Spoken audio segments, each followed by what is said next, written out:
Намираме се в село Енина. Това е в центъра на България, на 4 км от Казанлък.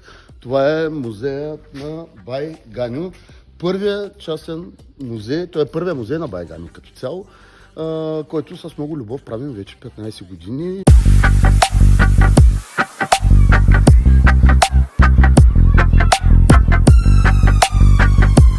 Казвам се Румен Сомов.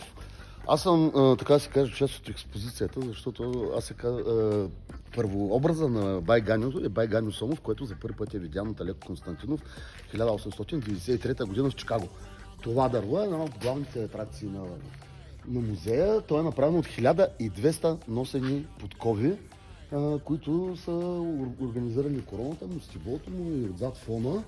И една много атрактивна белгийска пощенска кутия, която е на над 100 години, където може да се пуснете късмече, нещо, което искате да ви се сбъдне. Няма да ви реши генерално въпросът, но нищо позитивно, като си пожелаете в началото на деня, ще ви върви по-добре.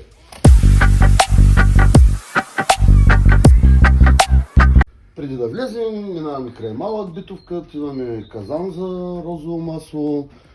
Не може без бъчва с ракет, душата на Бай Ганьо затворена в нея.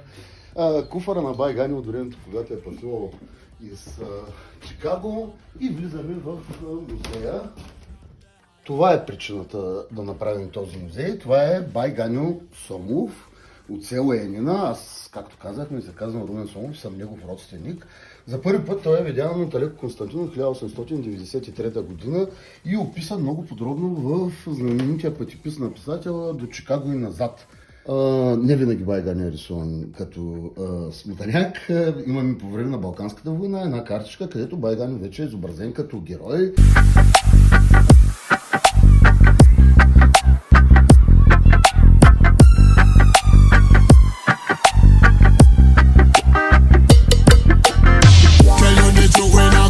You no lie, better bye bye bye bye bye, better bye bye bye bye bye bye bye. Listen my song, kill that the hi-fi. Better bye bye bye bye bye, better bye bye bye bye bye bye. Множество значки, баджови от ученически униформи, от училища, които се казват Алеко Константиновски, пускане купа Алеко, много 5 лева юбилейни Алеко Константинов, партийна организация Алеко Константинов, връх Алеко, хижа Алеко, Веца Алеко Константинов, който се намира до Алеко Константиново.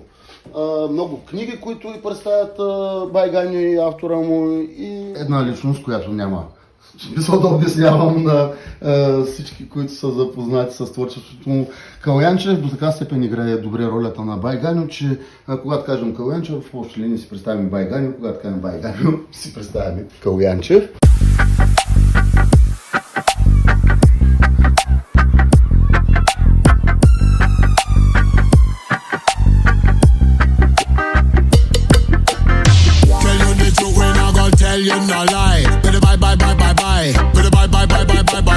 Накрая завършваме с една закачка, тъй като Бай Ганьо и по време на снимката е държал цигара, по време на описанието на Алеко повече от половината описание е с цигара. Трябваше да му намерим един пипелник. Ето този пипелник. Тази дама казва ох, както се вижда. Той е един типичен за Бай Ганьо пипелник от края на 19 век. Добре.